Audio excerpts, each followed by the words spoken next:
Shalom, shalom frères et sœurs en Christ et bienvenue à la Rhapsodie d'aujourd'hui, jeudi 8 juin 2023.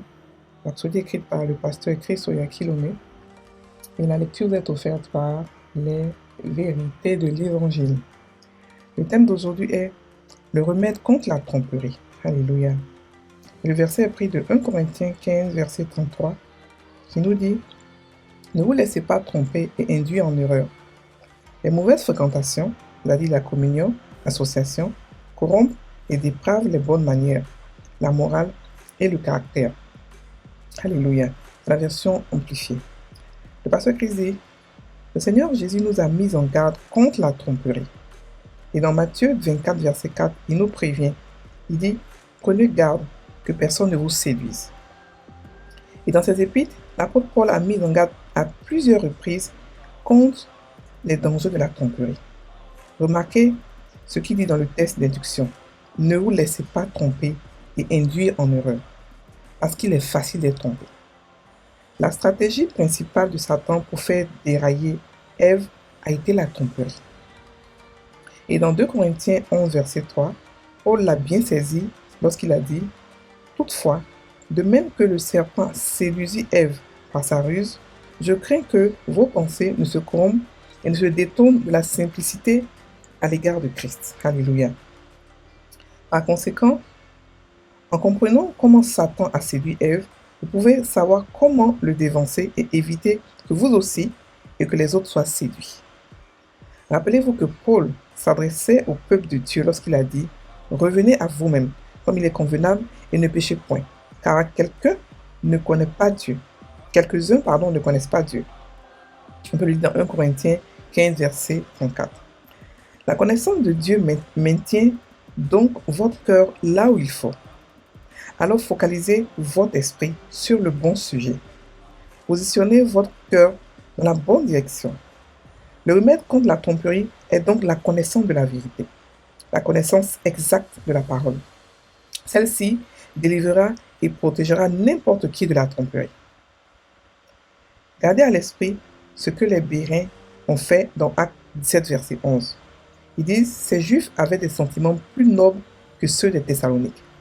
Ils reçurent la parole avec beaucoup d'empressement et ils examinaient chaque jour les Écritures pour voir si ce qu'on leur disait était exact. Alléluia. Notez également la mise en garde de Paul à Timothée. Il dit, efforce-toi de te présenter devant Dieu comme un homme éprouvé, un ouvrier qui n'a point à rougir et qui dispense droitement la parole de la vérité. On peut le lire dans 2 Timothée 2, verset 15. Alléluia, fin de la Rhapsodie.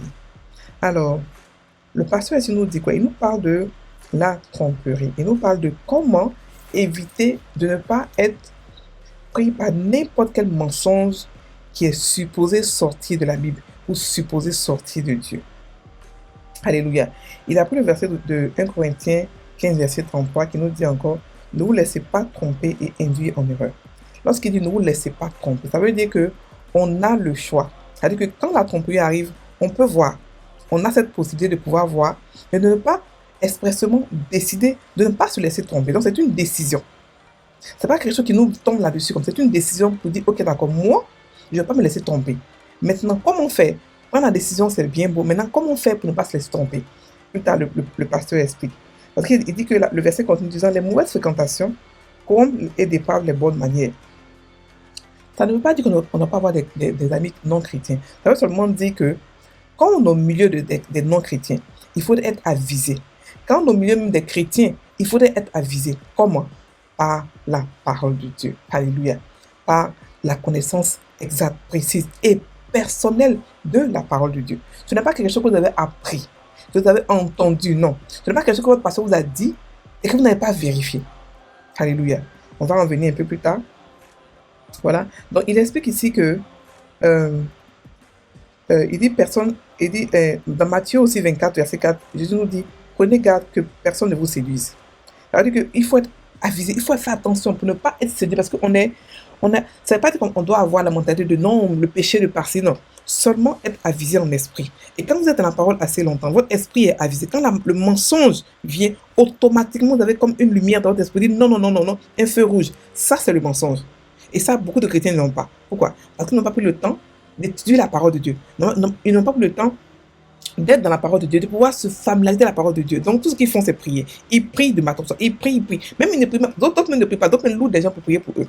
En Afrique, on a vu ça. On a vu des gens qui louent d'autres personnes pour prier pour eux et ils n'ont aucune relation avec la parole de Dieu. Et quand c'est comme ça, n'importe quel vent de doctrine peut vous baroter ça et là. N'importe qui peut vous mentir.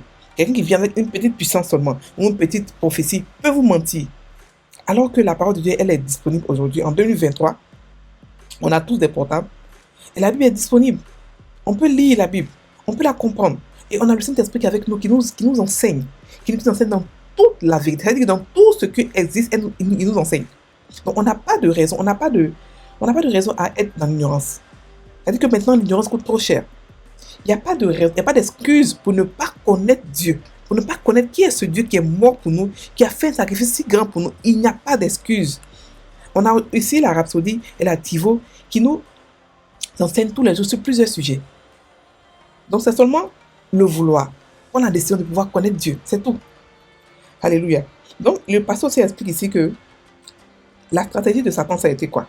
Ça a été de tromper, ça a été de la tromper par la ruse. Il n'est pas venu comme ça. C'est-à-dire que quand le Satan vient, il ne vient pas directement contre vous. C'est-à-dire qu'à visage découvert. Non, il vient par ruse. Il vient avec des mensonges qui ressemblent à la vérité, qui ont l'air d'être la vérité. Des mensonges mais qui sont basés sur la sagesse humaine. Oui. La sagesse humaine, elle fait quoi? Elle prend de jolis mots pour arranger, pour décorer ce qu'elle va dire. Elle explique. Et puis ça a l'air comme si c'est normal. Dans mon esprit, tu dis ça. Mais ça a du sens. Ça a du sens humain. Mais ce n'est pas du sens spirituel. C'est-à-dire que humainement, ça a un sens. Mais spirituellement, ça n'a pas de sens. Alléluia. Par exemple, comme ça, le baptême comme ça, on nous dit, écoutez, on nous a dit avant, pardon, où on était quitté avant, comme quoi il faut se baptiser avec de l'eau juste sur le fond.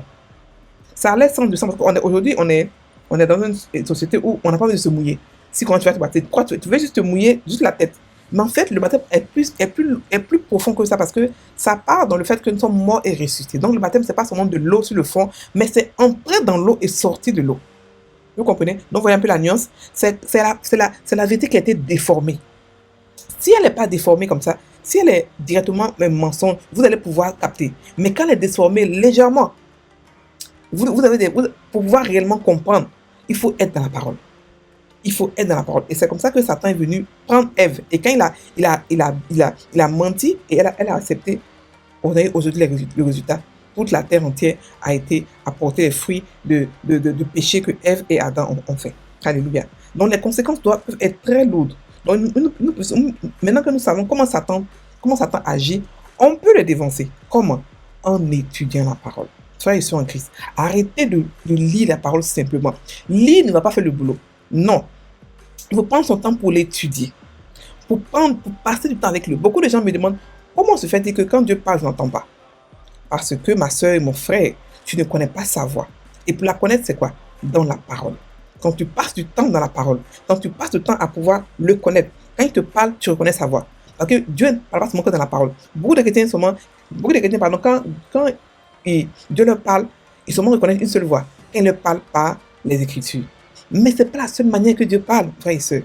Il parle de plusieurs manières. Il parle pendant que tu dors.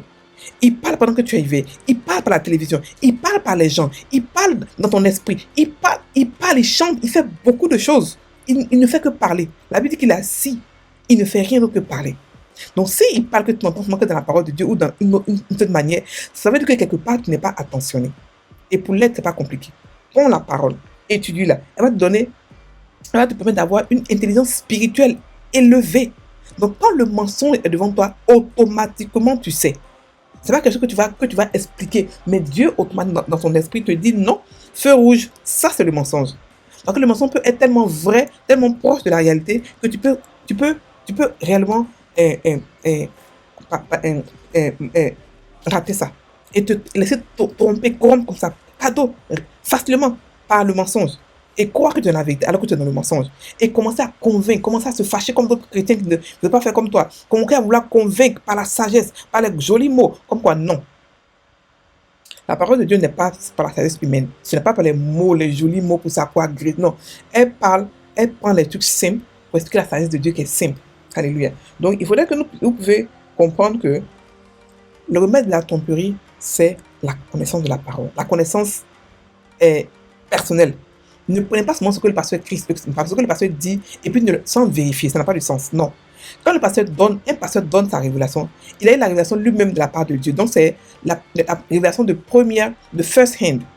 Maintenant, si vous prenez la révélation et que vous ne l'étudiez pas vous-même, vous aurez reçu une révélation de seconde main et vous ne serez pas excité. Vous serez excité pour un temps, mais après, comme on n'a pas reçu ça personnellement, l'excitation va finir après quelques jours. C'est pour ça que beaucoup vont à l'église, ils sont excités, et puis après quelques jours, ça part. Parce que le diable est venu prendre ça. Parce qu'on n'a pas le temps de pouvoir l'enfoncer en eux. C'est en cela que la parabole du semeur prend son sens. Quand tu ne comprends pas la parole, le diable vient prendre, tout simplement. Parce que tu n'as pas le temps de pouvoir l'étudier. C'est pour ça que la Bible parle souvent des chrétiens de Bérée qui vérifient la parole. Et quand on leur dit quelque chose, ils vont à la maison, puis ils vérifient. Ils ne se bornent pas à l'écouter et puis à dire Amen, Amen, Amen. Ils partent à la maison et ils vérifient la parole. Ils confirment que est-ce que cela nous a menti? Voyons voir ce que les Écritures disent. C'est cela un chrétien. Un chrétien, lui-même, de par lui-même, ouvre la parole, étudie la parole, la prend, la met en nous, la cache. C'est-à-dire que tu prends la parole. Parce que la parole, la lecture nous permet de découvrir ce que nous sommes, ce que nous avons et où nous sommes. Maintenant, la méditation nous permet de pouvoir le posséder, pour être conscient de cela. Et sans ces deux-là, vous n'allez jamais être heureux dans la chrétienté. Vous allez être des chrétiens frustrés. Vous allez croire que la Bible, c'est n'importe quoi, que c'est juste la théorie. La Bible n'est pas la théorie. On n'enseigne pas les expériences, on enseigne la parole de Dieu, qui est basée sur la puissance de Dieu. Et pour cela, on doit prendre notre temps de nous présenter devant Dieu, d'apprendre la parole de Dieu. C'est pour ça qu'il a dit à Timothée, efforce-toi de te présenter devant Dieu comme un homme éprouvé. C'est-à-dire que tu as pris la parole, tu l'as testée, tu l'as appris, tu n'as pas à avoir honte. Mais tu as testé et tu as enseigné. Donc, tu sais de quoi tu parles. Et c'est comme cela que nous aussi, en tant que chrétiens, on doit aimer la parole. On doit passer du temps avec elle. On doit la laisser nous enseigner. C'est par là qu'on connaît la voix de Dieu. Sinon, vous allez prier, il va vous parler de temps en temps, vous allez entendre, vous n'allez pas entendre tout le temps. Mais quand vous prenez la parole et que vous vous familiarisez avec sa voix, lorsqu'il vous parle, vous reconnaissez. Lorsqu'il y a un mensonge, il y a un feu rouge. Non. Ça, c'est pas de Dieu. Frères et sœurs, ne vous laissez pas berner. Il n'y a plus d'excuses pour laisser berner par n'importe quel vent de doctrine. Par des pasteurs qui viennent, les prophéties par-ci, les prophéties que ton père est sorcier, ta mère est ceci, voilà. Toutes les prophéties qui n'emmènent que la condamnation, que la peur. Non, ce n'est pas de Dieu. Discernez, sachez discerner. Et cela, c'est dans la parole. Dans la parole qu'on rencontre toute la vérité. Et c'est elle qui vous explique quoi croire et comment croire. Alléluia. On va maintenant faire la prière. Cher Père, je te remercie pour la connaissance de ta parole dans mon cœur.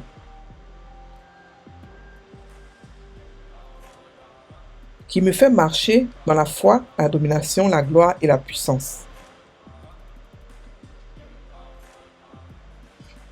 Grâce à la connaissance révélée de ta parole, je vis au-dessus de la tromperie, de la ruse, de la manipulation et des mensonges de l'adversaire. Je fonctionne dans la victoire absolue, maintenant et toujours. Au nom de Jésus. Amen.